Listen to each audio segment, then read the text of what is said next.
People are not born with a chromosome that makes them disrespectful. It's socially constructed in the home, on recycled TV sitcoms, and it's gotten intolerable online. People learn disrespect, and when they pick up how infrequently it's called out, it becomes a weapon to wreck your values and self-respect. Hey, I'm Todd. I'm a psychologist and author who supports men, and I hope my content earns your subscription.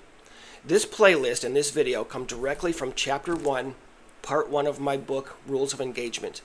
Each of the 14 chapters of the book includes 10 parts, which will ultimately be the same format of my content and my playlists, delivered exactly as I wrote the book.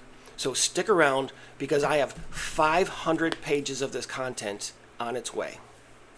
So research from social learning theory studies, such as those from Bandura and Walters in the late 1970s, makes it clear that when people see their behavior go unchallenged, they repeat it. For example, if she outright tells you how small your cock is when she's upset, or simply throws subtle digs in front of others, and you say nothing, there's practically zero chance for you to recover your masculine character with her. What typically begins in new relationships as a one-off jab in the in-and-out drive-thru becomes habit. And over time, she doesn't even realize that she's disrespecting you. She just assumes you're the kind of guy who lets it happen. Skinner's original work in the 1950s on operant conditioning also helps us to understand that behavior which is not corrected is actually reinforced.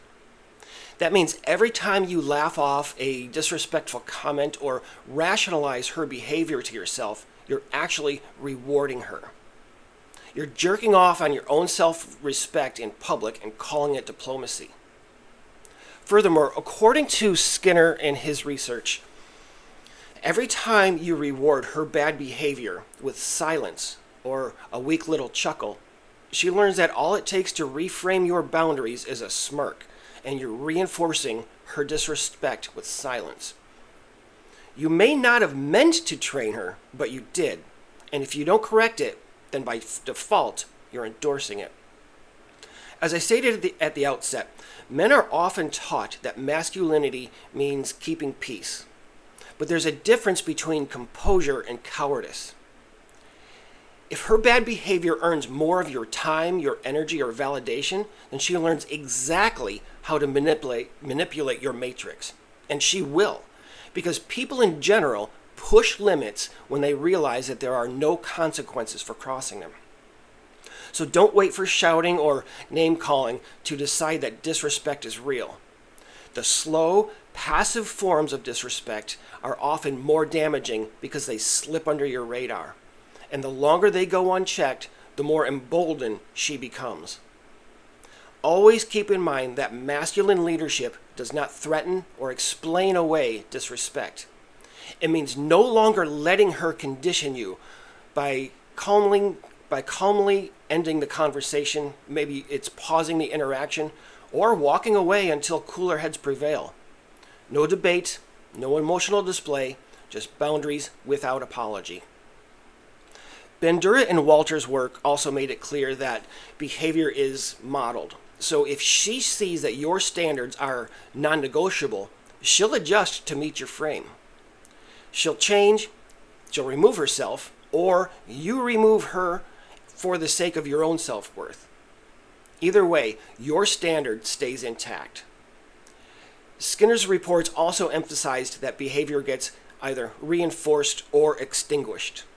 And it's your reaction during those times of disrespect that determines which will occur. The reality here is simple. You set the tone by expressing what you will and will not allow. And every time you let disrespect pass, you're not just tolerating it, you're endorsing it. Instead, move like a man who's done being disrespected, and remember that calm consequence speaks louder than any diatribe. At some point, you'll need to decide whether she's capable of respecting you or if it's time to walk away and reclaim it for yourself. So it's time to uncondition that shit with consequences. I encourage you to please come back soon for part 2 of chapter 1 in this playlist on ending disrespect in relationships, in which I'll discuss emotional abuse research, specifically that damage builds even when small instances of disrespect become routine. Thank you, and I'll see you next time.